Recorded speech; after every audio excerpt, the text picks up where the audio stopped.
एक बार मुझसे पूछ लेंगे ना करने से पहले, 1 minute.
Hello students, good morning to all.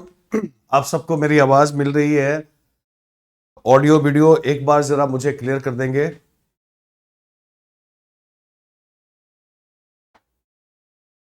क्या आप सबको मेरी आवाज मिल रही है?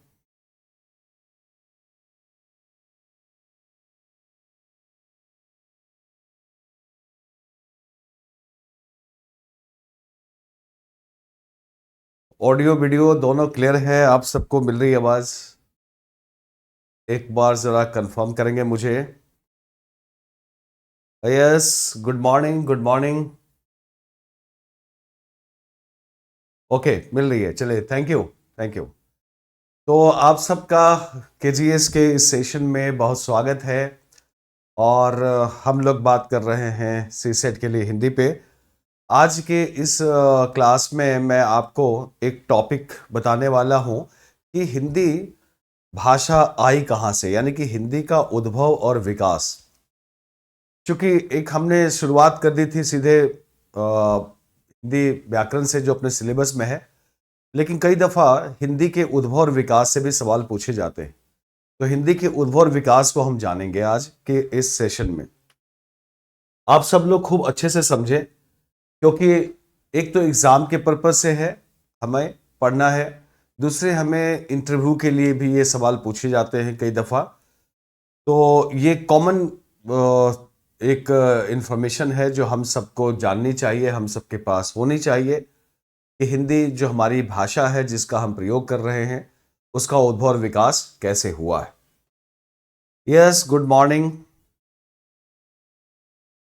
सर। कितने लेक्चर होंगे हिंदी में? हिंदी में कोई 8-10 लेक्चर होंगे। आपने पूछा है तो मैं बता दूं, ज़्यादा नहीं है। क्योंकि सिलेबस में जो दिया हुआ है शब्द प्रयोग वगैरह, ये तो आपको खुद ही करना होगा। पर्यायवाची, विलोम, अनेकार्थी, एकार्थी, ये सब तो खुद से ही जो आपके पास स्टडी मटेरियल है उससे आप खुद से कर लेंगे। इस ढंग से मुहावरे और लोकोक्तियों का प्रयोग ये भी खुद से ही करना है, इसमें कोई मुश्किल नहीं है। मैं आपको बताऊंगा कि हिंदी व्याकरण के जो कुछ बुनियादी जानकारी है वो आपके पास होनी चाहिए, ताकि आप भाषा को पकड़ सके कि भाषा बनती कैसे है, भाषा का हम प्रयोग कैसे करते हैं, है ना। उसमें विराम चिन्हों का प्रयोग भी है, अशुद्धियां भी हैं, व्याकरण के कुछ सामान्य नियम जो हैं तो उन सब पर हम लोग बात करेंगे जो आपको जानने की जरूरत है। ठीक है, तो आइए हम सब लोग शुरू करते हैं आज इस सेशन में हिंदी का उद्भव और विकास। ठीक है ना। अगर कुछ देखने में दिक्कत हो तो मुझे बताइएगा, अगर लेटर्स बहुत साफ ना आते हो तो मुझे कहिएगा। हिंदी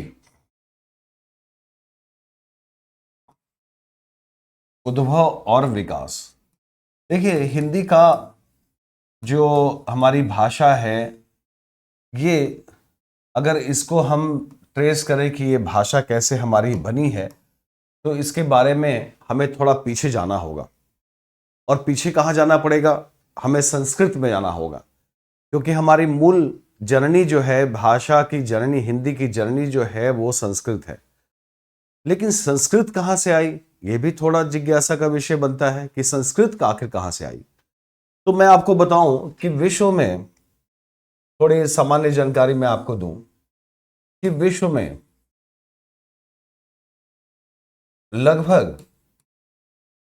लगभग 2000 भाषाएं प्रचलित हैं, है ना। 2000 भाषाएं मुख्य रूप से प्रचलित हैं, मुख्य रूप से 2000 भाषाएं प्रचलित आप कह सकते हैं, जो मुख्य भाषा के रूप में हैं। अच्छा, अब इतनी सारी भाषाओं को कई आधारों पर एक उनका विभाजन भी किया है, जिसको कहते हैं भाषा परिवार, है ना। और ऐसे संपूर्ण सभी भाषाओं को, लगभग विश्व की भाषाओं को, ऐसे आप कह सकते हैं, विश्व की भाषाओं को मुख्यतः, है ना, ऐसे तो अलग अलग कई विभाजन किए गए हैं, लेकिन मुख्यतः 10 भाषा परिवार में उनका विभाजन हुआ है। 10 भाषा परिवार विश्व की भाषाओं को, विश्व की भाषाओं को मुख्यतः 10 भाषा परिवारों में विभाजित किया गया है, वर्गीकृत किया गया है। 10 भाषा परिवारों में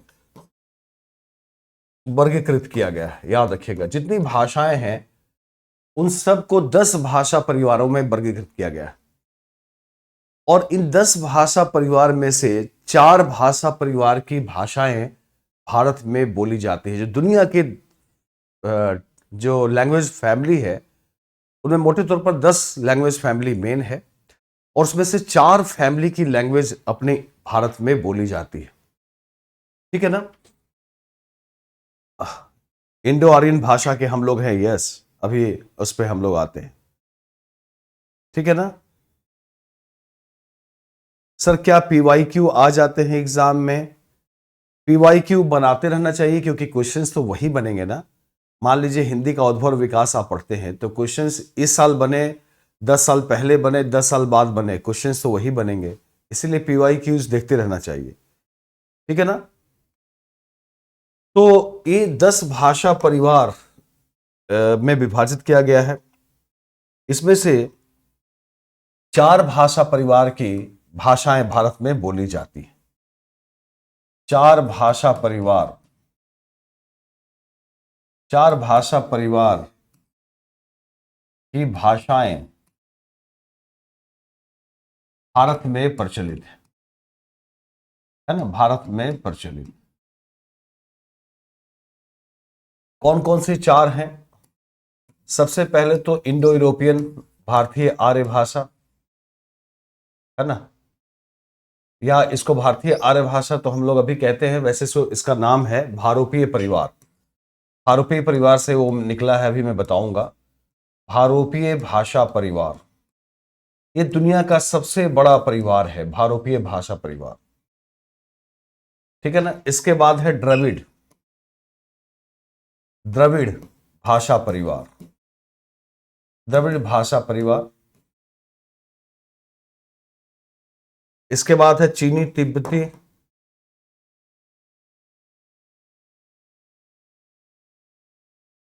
चीनी तिब्बती।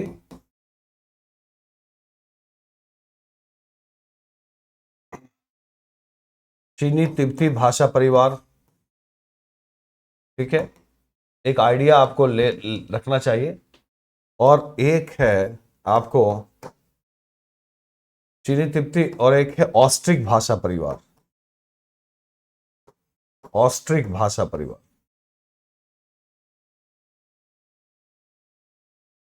ठीक है। तो ये चार भाषा परिवार की भाषाएं हमारे इंडिया में बोली जाती है। इसी भारूपीय भाषा परिवार की भाषा है हमारी संस्कृत। इसमें यूरोप की भाषाएं भी हैं और भारत की भाषा संस्कृत है।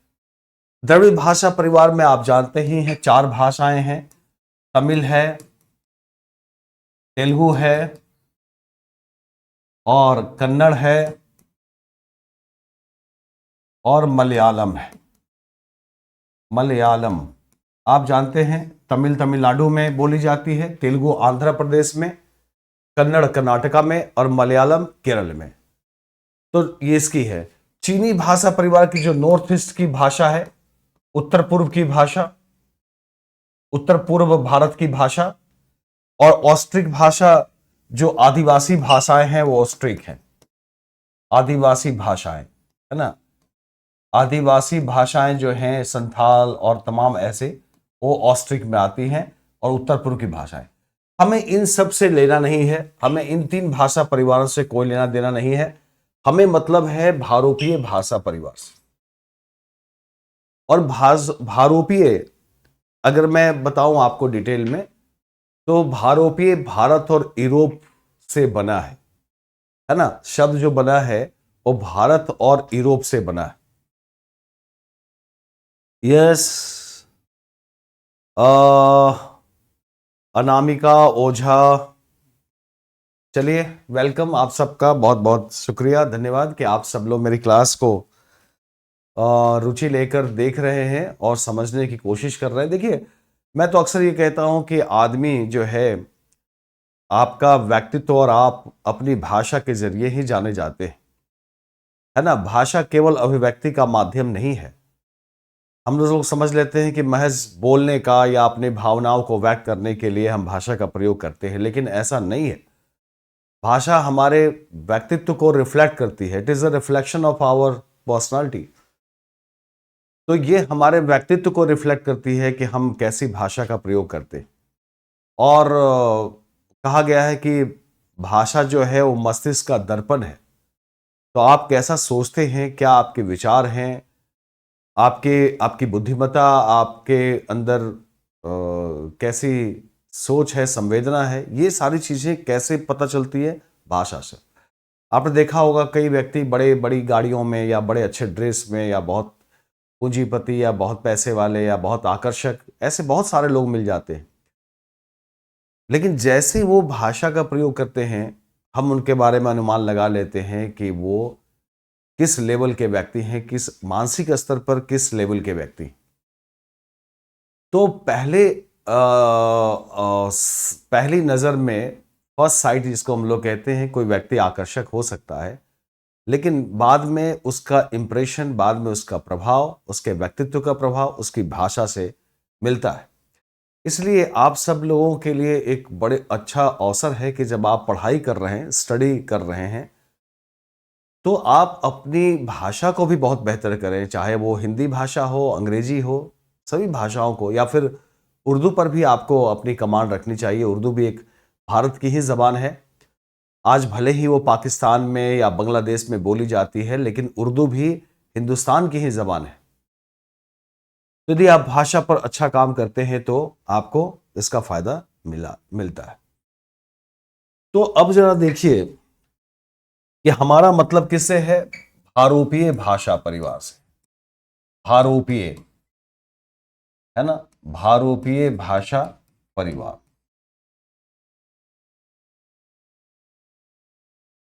इसको कहते हैं अंग्रेजी में इंडो यूरोपियन, है ना, Indo European language family. Language family, Indo European language family, ये दुनिया की सबसे बड़ी भाषा है, भाषा परिवार है। और इसका नाम है इंडो यूरोपियन, यानी कि इंडिया और यूरोप की लैंग्वेजेस। और इंडिया यूरोप की लैंग्वेजेस के भी कई क्लासिफिकेशन किए गए हैं, वर्गीकरण किए गए हैं। और उसमें एक आता है इंडो ईरानियन लैंग्वेज, उसमें फिर आता है भारतीय आर्य भाषा, ऐसे उसमें विभाजन किया गया है। लेकिन जो खास बात है वो ये है कि ये भाषा परिवार सबसे बड़ा है और इसमें यूरोप के भी क्षेत्र आते हैं, एशिया के भी क्षेत्र आते हैं और इसी में इंडिया भी है। ये कॉमन है, ये कॉमन लैंग्वेज का इस्तेमाल करते हैं। जैसे एग्जाम्पल के तौर पर अगर देखें हम लोग, तो हमारे संस्कृत में माँ के लिए मातृ शब्द है ना, हिंदी में माँ है। आप देखेंगे तो इंग्लिश में मदर है ना, इंग्लिश में मदर है। अरबी जबान में मादर है, अरबी फारसी में मादर है। तो आप देखेंगे कि सभी लैंग्वेजेस में, इस पूरे रीजन में सभी लैंग्वेजेस में मदर के लिए, माँ के लिए माँ से ही शुरुआत है, सभी लैंग्वेज, पूरे यूरोपियन लैंग्वेजेस में। तो ये बहुत सिमिलरिटी है, बहुत हैरान करने वाली बात है कि सब में ये कॉमन है। बहुत सारे ऐसे कॉमन एलिमेंट्स आपको मिलेंगे जो आपको इस भारत और यूरोप की भाषाओं को एक करते हैं। तो ये इसका एक दायरा है बहुत बड़ा, जिसमें कि भारत और यूरोप की भाषाएं आती हैं। इसी की एक शाखा है, इसी की एक शाखा है भारत ईरानी, भारत ईरानी उपभाषा, भारत ईरानी उपभाषा या उपशाखा ना, भारत ईरानी उपभाषा की जगह उपशाखा ही लिख दिया जाए, इसकी एक उपशाखा है इसकी। और फिर इसी की एक शाखा है, इसी की एक शाखा है भारतीय आर्य भाषा, भारतीय आर्य भाषा, भारतीय आर्य भाषाएं, कई भाषाएं इसलिए भारतीय आर्य भाषा,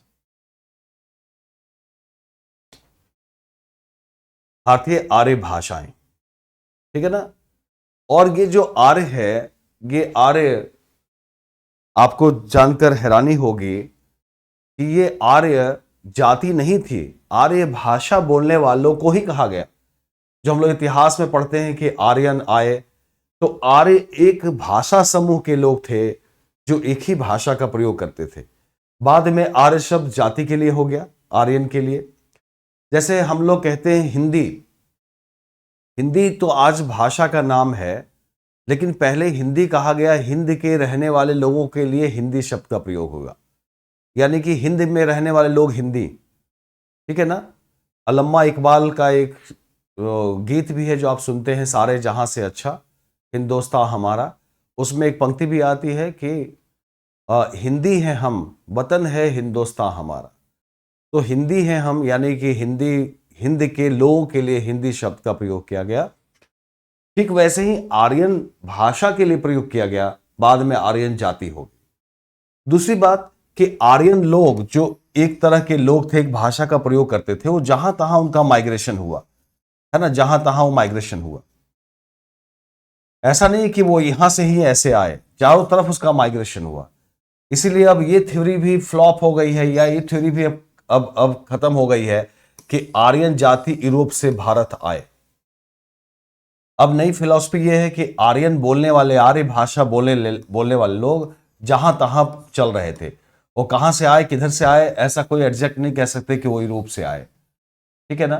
तो खैर, भारतीय आर्य भाषाएं इसी से निकली हैं। यानी कि अगर आपके प्रीलिम्स में ऐसे क्वेश्चंस पूछे गए हैं कि भारत की भाषा है आर्य भाषा, हमारी आर्य भाषा कौन है, संस्कृत, और संस्कृत से हमारी सारी भाषाएं निकली हैं, उनके बारे में अभी हम लोग पढ़ने जा रहे हैं। तो कोई पूछे कि संस्कृत दुनिया के भाषा परिवारों में से किससे है, तो भारोपीय भाषा परिवार। दुनिया की सबसे बड़ा भाषा परिवार भारोपीय भाषा परिवार, और उसी की एक शाखा भारत ईरानी, और उसकी एक शाखा भारतीय आर्य भाषा, और उसी भारतीय आर्य भाषा की भाषा है संस्कृत, ठीक है ना। क्लियर सब। तो भारोपीय भाषा परिवार की भाषा है संस्कृत। अब आइए जरा भारतीय आर्य भाषाओं का विभाजन भी देख लीजिए। भारतीय आर्य भाषाओं में कौन कौन सी भाषाएं आती हैं। भारतीय आर्य भाषाएं, भारतीय आर्य भाषाओं को तीन हिस्सों में बांटा जाता है। प्राचीन, उसके बाद मध्यकालीन और उसके बाद फिर आधुनिक। प्राचीन भारतीय आर्य भाषा में दो विभाजन किया जाता है। एक तो संस्कृत, जिसका समय माना गया है लगभग 1500 से, इसको संस्कृत को कहा गया, शुरू वाले संस्कृत को कहा गया वैदिक संस्कृत। ठीक है ना, ऐसे लिख ले, वैदिक संस्कृत। ये थोड़ा सा मुश्किल है, कठिन है, जिसमें वेदों की रचना हुई है। वैदिक संस्कृत ये है 1500 से लेकर 1000 ईसा पूर्व। ठीक है ना, 1500 से लेकर 1000 ईसा पूर्व। और दूसरी है लौकिक संस्कृत, जो उसे आसान है। लौकिक संस्कृत, इसका समय है 1000 से लेकर 500 ईसा पूर्व तक। 500 ईसा पूर्व, बीसी, जिसको हम लोग कहते हैं बिफोर क्राइस्ट।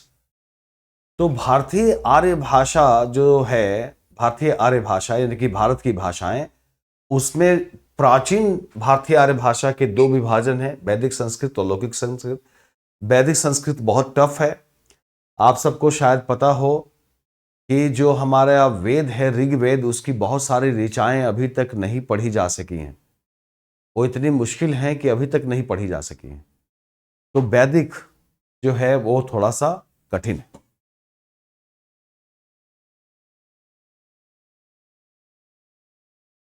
ठीक है ना, सुन रहे हैं सब लोग? सर 1500 के आगे क्या लिखा है? 1000 ईसा पूर्व लिखा है। 1000 ईसा पूर्व लिखा है। ठीक है ना, 1000, 700 नहीं, 7000 नहीं, 1000 ईसा पूर्व। वो आप लोग गड़बड़ कर रहे हैं, मैं फिर से लिख देता हूं। 1500 से 1000 ईसा पूर्व। ठीक है ना, और 1000 से, ये 1000 है, मेरे लिखने से शायद आप लोग को भ्रम हो रहा है, तो मैं इसको फिर से कर दूं, 1000 से 500 ईसा। दूसरा है मध्यकालीन आर्य भाषाएं। मध्यकालीन आर्य भाषाएं या मध्यकाल कह लीजिए इसका, मध्यकालीन ही लिखना ठीक रहेगा। मध्यकालीन भाषाएं, मध्यकालीन में 3 आ जाती हैं। मध्यकालीन भारतीय आर्य भाषाओं में 3 आ जाती हैं। पहला, लौकिक संस्कृत से निकली पाली, जो गौतम बुद्ध की भाषा थी। पाली से निकली प्राकृत, जो जैन, महावीर जैन की भाषा थी। और उसके बाद अपभ्रंश।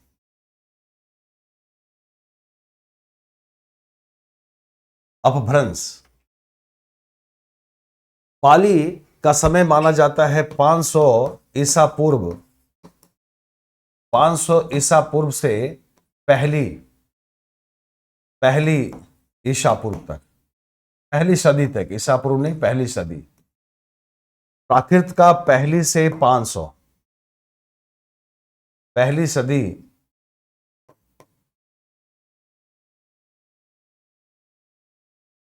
पहली सदी से 500 ईस्वी, सदी को हम लोग ईस्वी कर देंगे। अब पहली ईस्वी या पहली सदी से 500 ईस्वी तक। और अपभ्रंश आता है 500 ईस्वी से लेकर 1000 ईस्वी तक। 500 से 1000 ईस्वी तक। बस मैं आपको क्रम दिखा रहा हूं, ज्यादा उलझन में पढ़ने की जरूरत नहीं है। मैं आपको बस सीक्वेंस दिखा रहा हूं कैसे हिंदी आई। तो प्राचीन भारतीय आर्य भाषा में वैदिक संस्कृत यानी कि संक्षेप में संस्कृत, जो 1500 से लेकर 520 ईसा पूर्व तक चलती रही, दोनों मिलाकर। और मध्यकालीन में 500 ईसा पूर्व से लेकर 1000 ईस्वी तक चलती रही। हिंदी का विकास, हिंदी का आगमन कब होता है? 1000 ईस्वी में होता है, आधुनिक भारतीय आर्य भाषा में। ठीक है, ये प्राचीन है, मध्यकालीन है। अब हम लोग बात करेंगे आधुनिक भारतीय आर्य भाषा, और उसमें 1000 ईस्वी में अपभ्रंश और अवहट से हिंदी का विकास हुआ। ठीक है, तो अगर नोट कर लिया हो तो हम आगे बढ़ेंगे।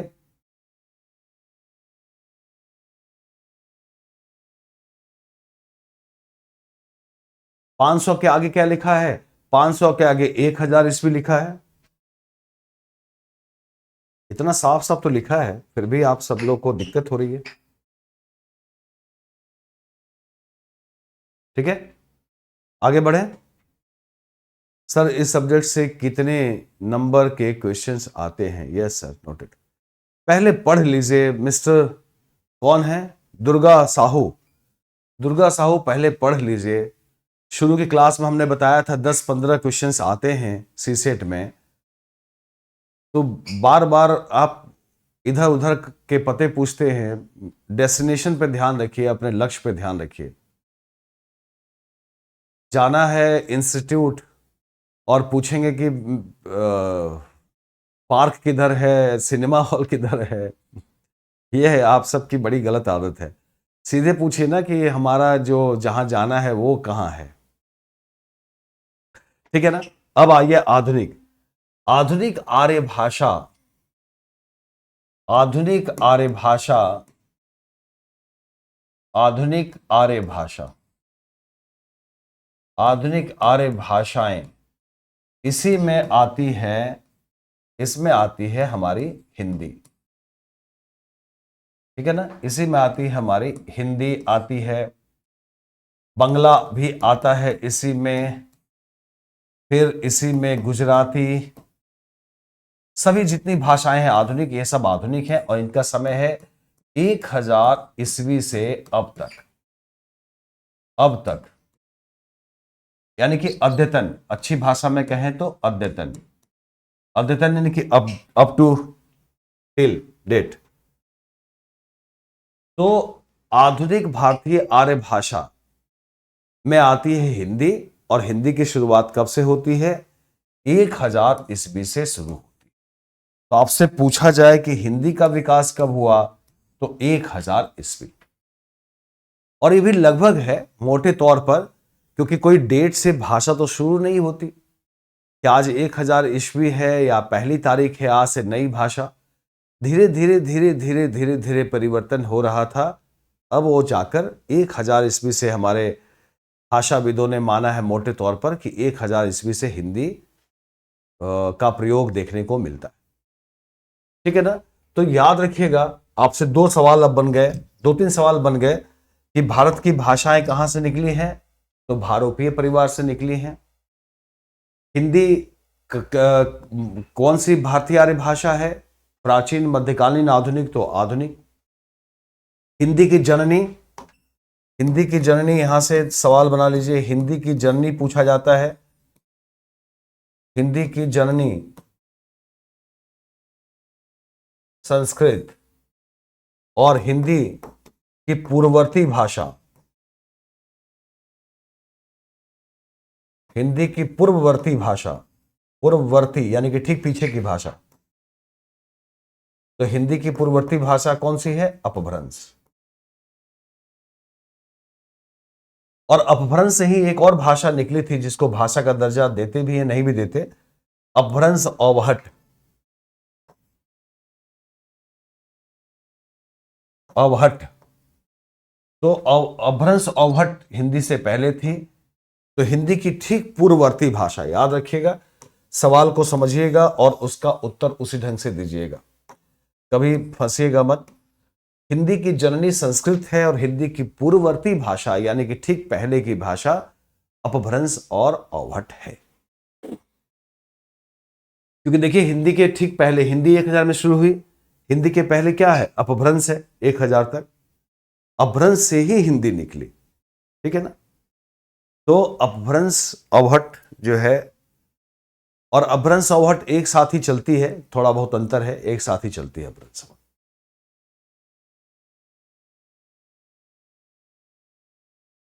अपभ्रंश का मतलब क्या होता है? ठीक है, यह सवाल आपका अच्छा है। किसने पूछा है? साक्षी चौधरी। यस।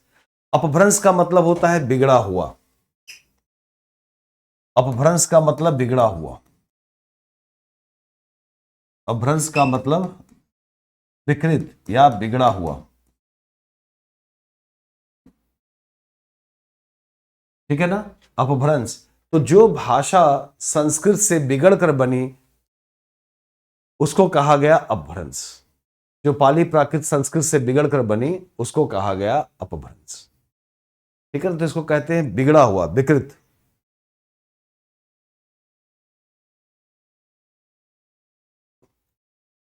हाँ, यस, कहते हैं ना इसका अभ्रंश रूप है। जैसे कैसे अभ्रंश रूप है, इसी को अभ्रंश को ही तद्भव रूप भी कहते हैं। तत्सम तद्भव, बिगड़ा हुआ रूप, तद्भव। जैसे हमारे यहां संस्कृत में शब्द है आम्र, और बिगड़कर क्या बन गया, ये आम बन गया। संस्कृत में शब्द है गोधूम, गोधूम बिगड़ के क्या बन गया, गेहूं। तो ऐसे बहुत सारे शब्द हैं। संस्कृत में शब्द है कास्ट, और हिंदी में वो आ गया तो क्या बन गया, काठ, काठ। तो ये सब क्या है, ये सब अभ्रंश रूप है, बिगड़ा हुआ रूप है। ठीक है ना, इस पर भी हम लोग बात करेंगे। तो हिंदी की पूर्ववर्ती भाषा अपभ्रंश, अवहट, और हिंदी की जननी संस्कृत।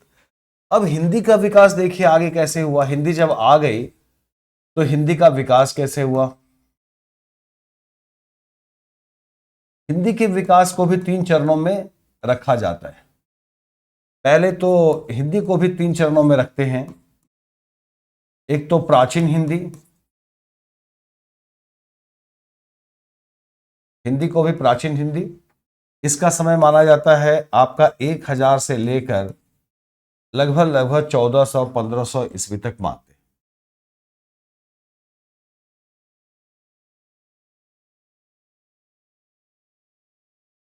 ठीक है, मध्यकालीन हिंदी,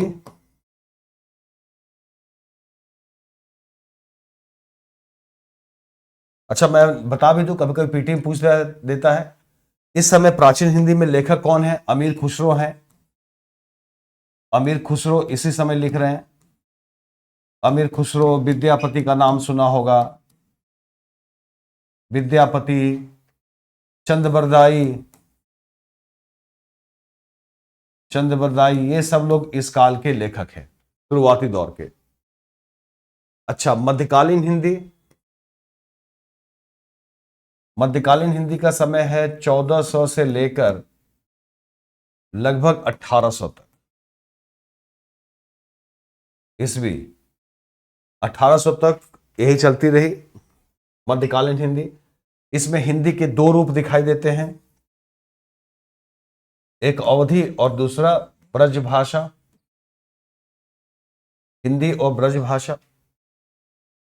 मध्यकाल में हिंदी, और याद रखिएगा ये सब हिंदी की ही बोलियां हैं, हिंदी की ही बोलियां, मैं वो हिंदी की बोलियां भी बताऊंगा, ये सब हिंदी की बोलियां हैं।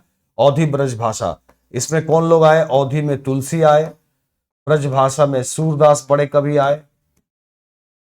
तो मध्यकाल में ये लोग चल रहे थे। 1400 से 1800 ईस्वी हिंदी का मध्यकाल है। और इसके बाद नंबर 3 हिंदी का आधुनिक काल।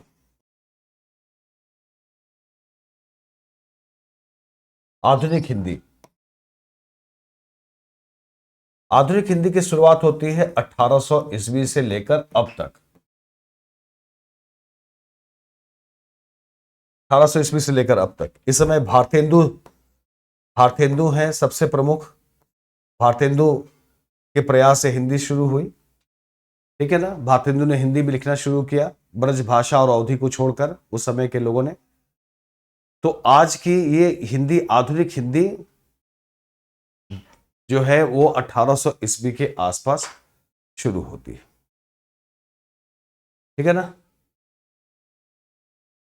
सर ईस्वी क्या लिखा है साक्षी ने, सर ईस्वी और ईसा पूर्व भी समझाइए। अच्छा चलिए ठीक है, ये आपको इतिहास वाले टीचर से पूछना था, लेकिन मैं बताता हूं। भाषा किसे कहते हैं, भाषा हमारी उच्चरित ध्वनियों का समूह है जिससे हम अपनी भावनाओं को व्यक्त करते हैं, उसे ही भाषा कहते हैं। खड़ी बोली हिंदी के जनक अमीर खुसरो, यस। तो चलिए बताता हूं मैं, पहले समझ लीजिए। ये तो लिख लिया, हिंदी का भी विकास 3 चरणों में हुआ। ठीक है ना। हिंदी का विकास भी 3 चरणों में होता है। बस 1 मिनट का समय दीजिए मुझे, जरा मैं छोड़ दीजिए। चलिए ठीक।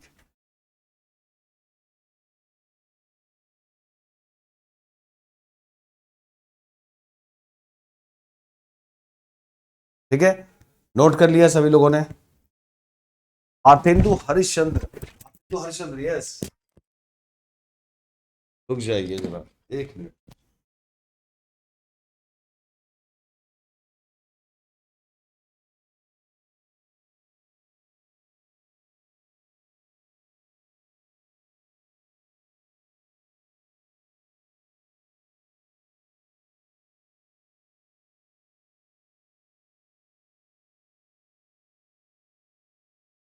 चलिए मैं जरा आप लोगों के सवालों का जवाब भी दे दूं, 1 मिनट।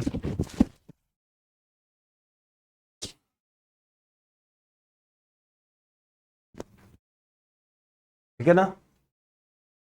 लिख लिया, नोट कर लिया? सर इसमें रचनाएं और लेखक नहीं, रचनाएं लेखक नहीं पूछे जाते। जैसे ये पूछा जाएगा कि तोता ए हिंद किसको कहते हैं, तो अमीर खुसरो को कहते हैं तोता ए हिंद, या खड़ी बोली के पहले कवि अमीर खुसरो। अमीर खुसरो को खड़ी बोली का पहला कवि मानते हैं। बहरहाल मैं सब बताऊंगा, पहले ध्यान रखिए। प्राचीन हिंदी, मध्यकालीन हिंदी, आधुनिक हिंदी। आधुनिक हिंदी जो आज हम लोग बोल रहे हैं ये खड़ी बोली से विकसित हुई, आगे बताऊंगा 1800 ईस्वी से विकसित हुई। हिंदी ही है, हमारी अपनी हिंदी ही है, लेकिन थोड़ा हिंदी में भी पुराना अंदाज था, बीच में अवधि व्रत चल पड़ी, और फिर आधुनिक काल में खड़ी बोली हिंदी का विकास हुआ। एक तो आप लोगों ने पूछा ईस्वी और वो, तो साइड में कहीं नोट कर लीजिएगा, यहां मत नोट करिएगा। साइड में ईस्वी, ईस्वी जो है, ईस्वी कहते हैं ईसा मसीह के जन्म से। ईसा मसीह के जन्म से शुरुआत होती है ईस्वी की, जन्म से प्रारंभ। और जब ईसा मसीह का जन्म हुआ उसको मान लिया गया पहली ईस्वी, उसको मान लिया गया, पहली ईस्वी मान लिया गया। ठीक है ना? तो ईसा मसीह का जन्म को जब जन्म हुआ तब से पहली, उसी को पहला मान लिया गया, और वहीं से अब चलता आ रहा है ईस्वी। यानी कि आज हम 2025 में हैं, तो ईसा का जन्म 2025 वर्ष पहले हुआ। आज से 2025 वर्ष पहले ईसा का जन्म हुआ। लेकिन हमारे यहाँ क्या है, हमारे यहाँ हम लोग ईस्वी को नहीं मानते। हमारे यहाँ है विक्रम संवत और शक संवत। हमारी जितनी सरकारी छुट्टियां हैं सब शक संवत से है, विक्रम संवत से है। याद रखिएगा सारे लोग। शक संवत 57 ईयर्स आगे है, सॉरी विक्रम संवत, है ना?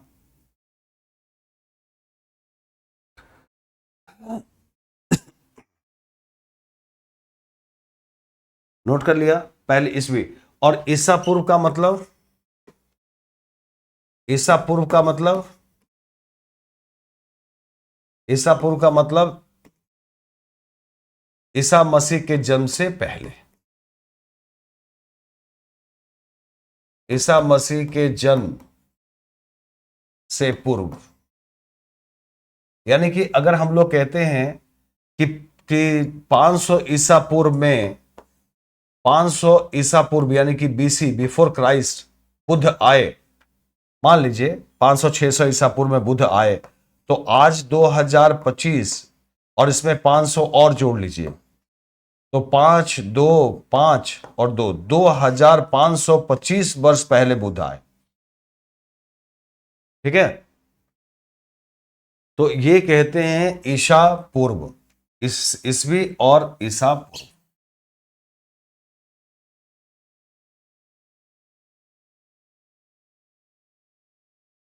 क्लियर है सबको?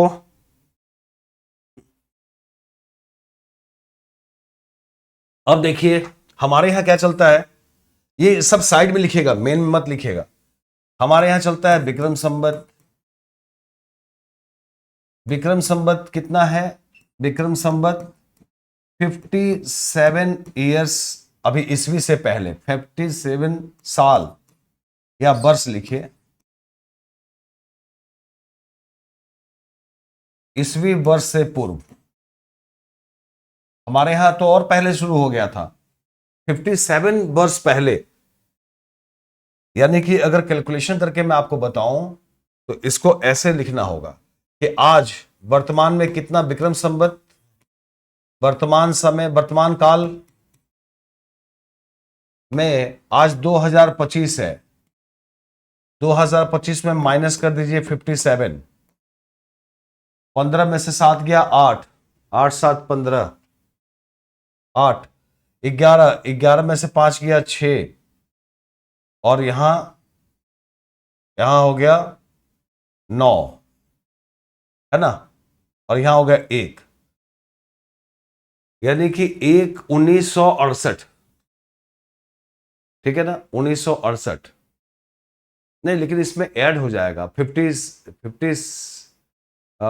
एडी ईस्वी, नहीं माइनस कर देंगे, ठीक है, माइनस माइनस कर देंगे ना, हाँ ठीक है, माइनस कर देंगे 57। विक्रम संवत 57 ईयर आगे चलता है, विक्रम संवत 50 इसका पूर्व में शुरू हुआ था, तो 57 ऐड कर देंगे इस, अगर अगर इसको ऐड कर देंगे ना, क्योंकि पहले शुरू हुआ था, 57 ईयर्स पहले शुरू हुआ था, तो आज के हिसाब से तो हम लोग ईस्वी में 2025 में हैं, तो इसको ऐड कर देंगे ना, सॉरी, 7 5 12, 5 2 7 और 1 8, ठीक है ना, और 2082। आज हम लोग विक्रम संवत के हिसाब से कहां हैं, 2082 में है, 2082 में है, हम लोग को ऐड करना, ठीक है ना। 2084, 2084 नहीं होगा, 82 होगा ना, 7 5 12 2, 84 नहीं होगा, 82 होगा ना, हाँ यस 82 होगा, 84 कैसे होगा, ठीक है। और एडी जो जो जो शक संवत होता है वो कितना होता है,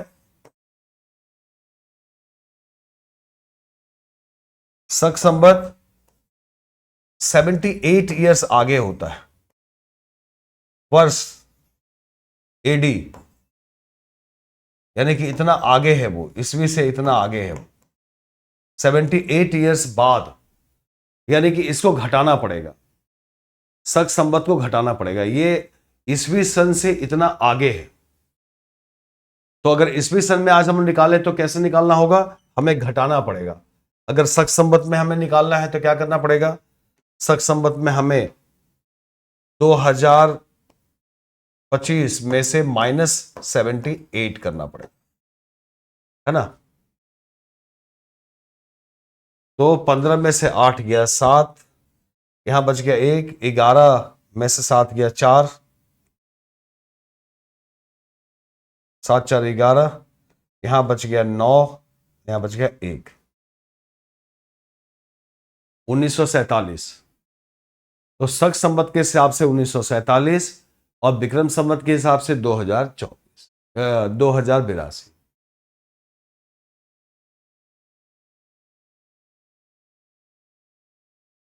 नहीं गड़बड़ है क्या, 15 में 60 गया 7, यहां बच गया 1, 11 में से 7 गया 4, ठीक है।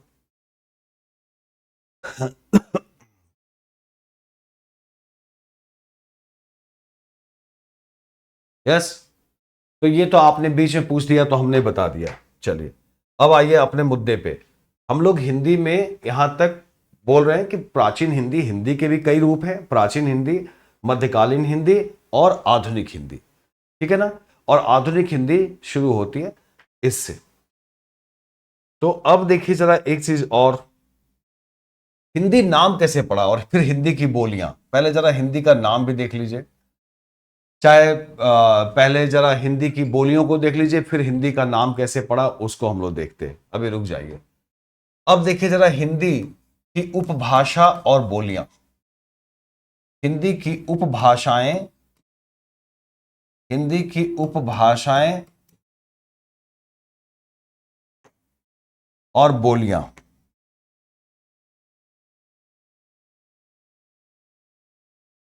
हिंदी की उपभाषाएं और बोलियां।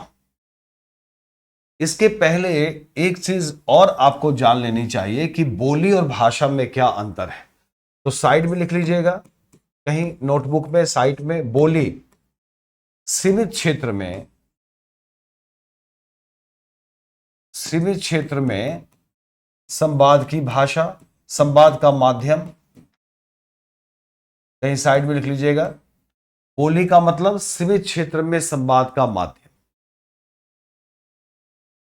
इसका रूप निश्चित नहीं होता। रूप, बोली का रूप माने कि बोली बदलती रहती है। बोली का रूप और व्याकरण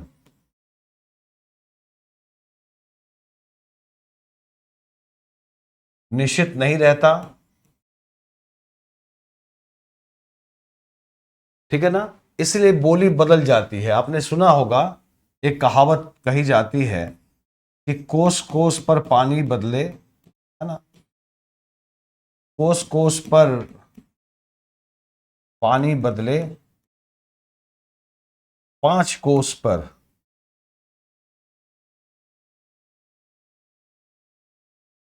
पांच कोस पर बाणी। ये बाणी जो है बोली है जो बदल जाती है ना। कोस कोस पर पानी बदले, 5 कोस पर बाणी।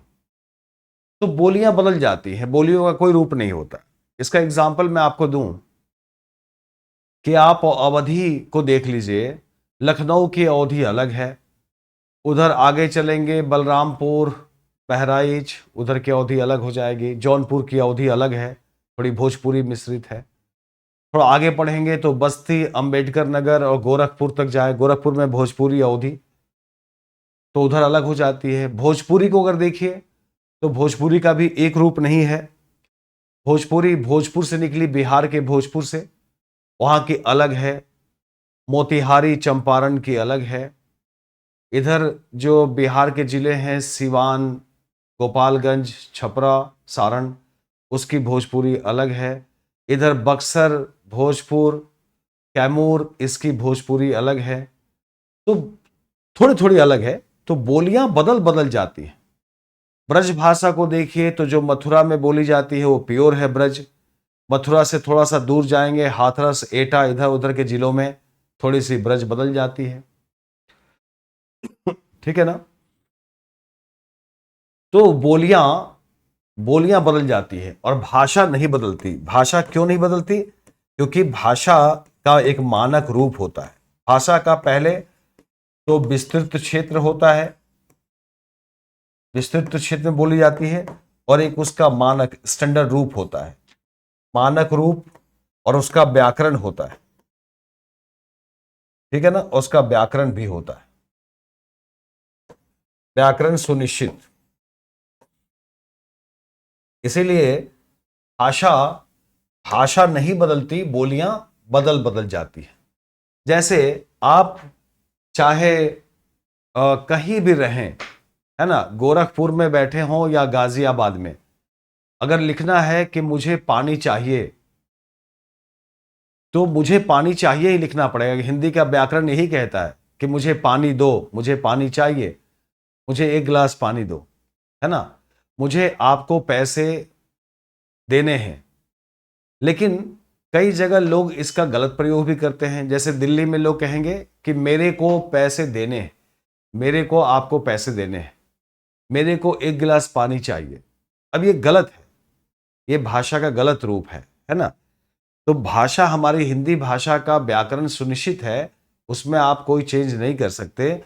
लेकिन कई बार बोलचाल में लोग गलत करते हैं, बोलचाल में ऐसी गलतियां कर देते हैं, है ना। मेरे को, तेरे को, ये गलत है, ये नहीं चल सकता, है ना। आप खाना खा लो, ऐसे कहते हैं कि आप खाना खा लो। दिल्ली वगैरह में ऐसे लैंग्वेज का प्रयोग करते हैं कि आप खाना खा लो, जब गलत है, आप खाना खा लीजिए, ठीक है ना। तो ऐसे भाषा हमारी व्याकरण सुनिश्चित है, इसलिए हम व्याकरण का मनमाना प्रयोग नहीं कर सकते। लेकिन कहीं कहीं लोग करते हैं, अब कुछ बोलचाल की वजह से भी करते हैं, बोलचाल में त्रुटियां होती हैं। जैसे दिल्ली में, अच्छा, उधर हरियाणा की तरफ हिंदी का और टांग तोड़ दिया गया है ना। तू कहाँ जाता है ना, तू खाना खाया कि नहीं, खाना, है ना। दिल्ली हरियाणा में जो है वो भाषा का और ज्यादा प्रॉब्लम है। जैसे हम कहते हैं खाना, वहां कहते हैं खाना, बोलचाल में देखा होगा आपने खाना। हम कहते हैं लक्ष्मण, लक्ष्मण, वहां कहते हैं लखन, वहां लोग बोलते हैं लखन, है ना। तो ऐसे भाषा का प्रयोग गलत हो जाता है। मेरे को देना है, तू कहां से आया है ना। तो ये भाषा गलत है, लेकिन भाषा का मानकीकरण होता है और भाषा निश्चित होती है, बोलियां बदल बदल जाती है। ठीक है, क्लियर है सबको।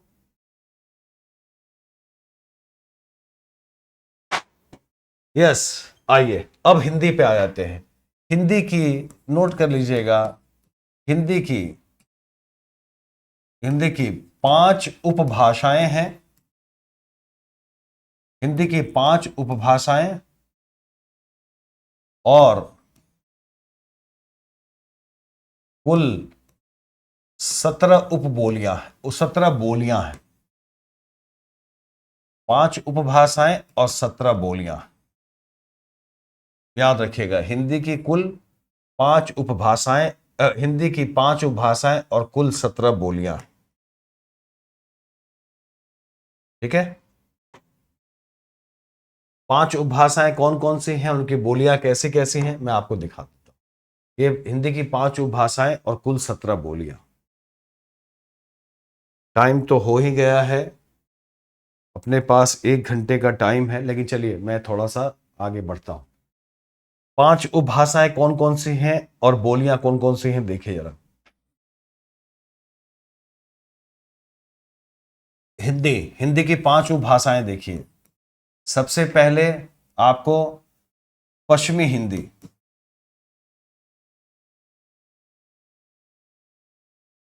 पश्चिमी हिंदी, पूर्वी हिंदी, माने हिंदी के प्रयोग को देखते हुए इसको बांटा गया है। पूर्वी हिंदी, राजस्थानी, राजस्थानी हिंदी। नंबर 4 बिहारी हिंदी, बिहारी हिंदी। और नंबर 5 पहाड़ी हिंदी, नंबर 5 पहाड़ी हिंदी। तो 5 हिंदी की 5 उपभाषाएं हैं, यानी हिंदी का क्षेत्र देखकर इसको 5 वर्गों में बांटा गया है। पश्चिमी हिंदी में 5 बोलियां आती हैं। इसमें आती हैं सबसे पहले दिल्ली की खड़ी बोली, खड़ी बोली। उसके अलावे दिल्ली से आगे बढ़ेंगे, थोड़ा सा आगे बढ़ेंगे, बुलंदशहर और अलीगढ़, उधर आगे बढ़ेंगे, अलीगढ़ तक तो चलती है खड़ी बोली, उधर आगे बढ़ेंगे तो ब्रज, ब्रज आ जाएगी। ब्रज के बाद अगर थोड़ा सा आगे बढ़ेंगे तो कानपुर शुरू हो जाएगा, कन्नौजी, कन्नौजी, कानपुर के पास कन्नौजी। और कन्नौज से उधर जब जाएंगे झांसी की तरफ तो हो जाएगी बुंदेली, बुंदेलखंड की बुंदेली, है ना, बुंदेलखंड की बुंदेली।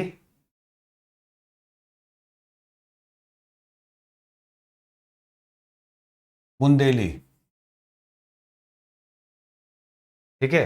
खड़ी बोली, ब्रज, ब्रज, कन्नौजी, बुंदेली और खड़ी बोली के साथ एक और हरियाणवी, ये छूट गया इधर, हरियाणवी को पहले रख देना चाहिए। खड़ी बोली, हरियाणवी, आप डाल दीजिएगा, वहीं लिख दीजिएगा हरियाणवी, या हाँ हरियाणवी लिखेंगे उसको, हरियाणवी।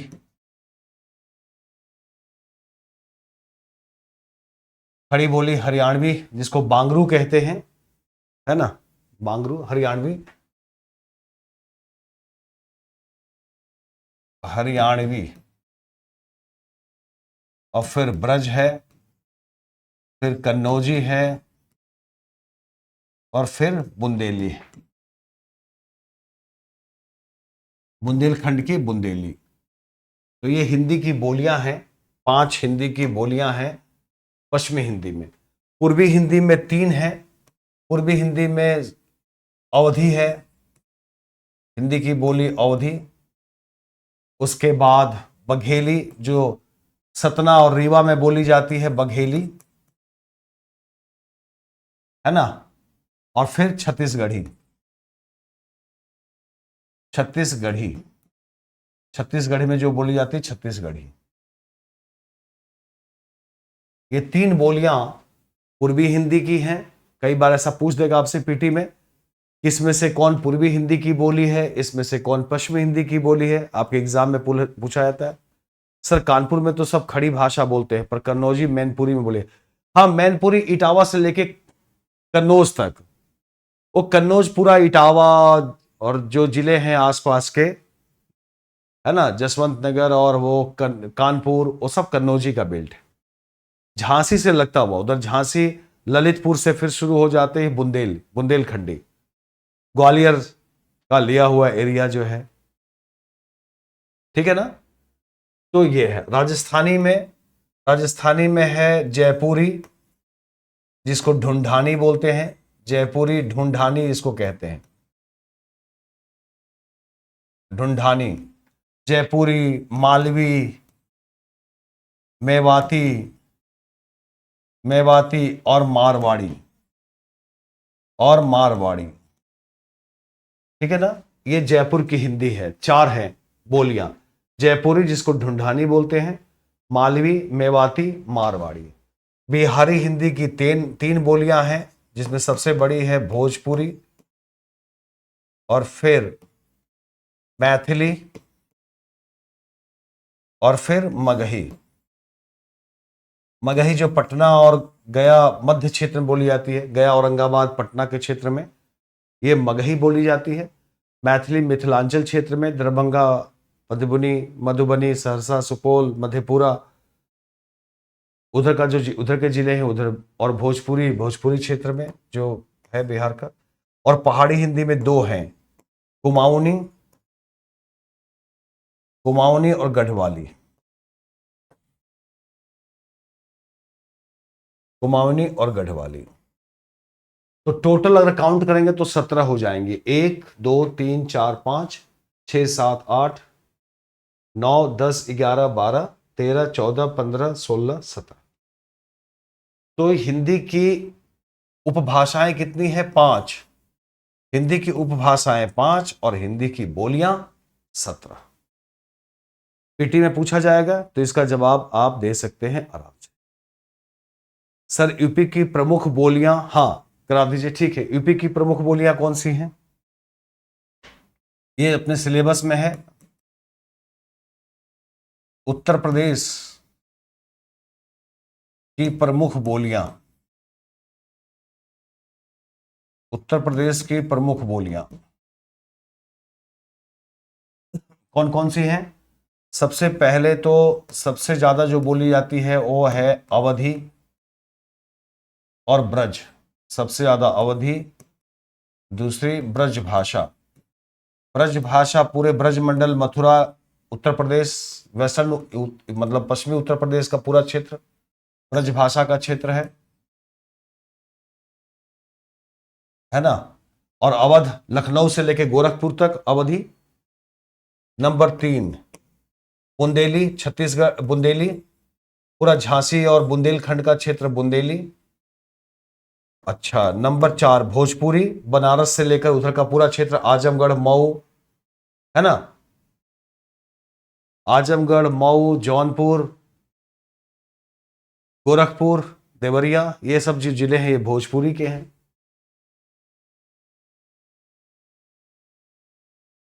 तो भोजपुरी बोली जाती है। अच्छा, नंबर 5 कन्नौजी, कानपुर के आसपास कन्नौजी, कन्नौज क्षेत्र में। कन्नौजी कानपुर का इधर का पूरा क्षेत्र जो है, इटावा और ये पूरा जो है, तो कन्नौजी। थोड़ा थोड़ा इलाहाबाद में बघेली भी बोली जाती है, थोड़ा सा, चूंकि रीवा लगा हुआ है। लेकिन प्रमुख बोलियों में अगर रखेंगे तो रीवा उसको नहीं रखेंगे, बघेली को नहीं रखेंगे। बघेली रीवा के आसपास बोली जाती है। इलाहाबाद से रीवा, सतना रीवा नजदीक है, बहुत सारे लोग इलाहाबाद में रहते हैं, और थोड़ा बघेली का भी प्रभाव है इलाहाबाद पर। इलाहाबाद मतलब प्रयागराज, आज के समय में प्रयागराज, मैं पुराना नाम बता रहा हूं। आज के समय में प्रयागराज जो है वहां रीवा से लगा हुआ है, इसलिए वहां, लेकिन प्रमुख बोलियों में अवधी है, ब्रज है, बुंदेली है, भोजपुरी है, कन्नौजी है। कोई छूटा हो तो मुझे बताइए, कोई छूटा नहीं है? भदोही, मिर्जापुर, यस, भोजपुरी बोली जाती है, ठीक है ना।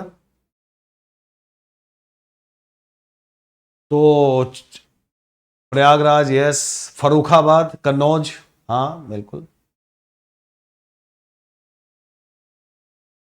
यस। महाराजगंज में कौन सी? महाराजगंज में भोजपुरी बोली जाती है।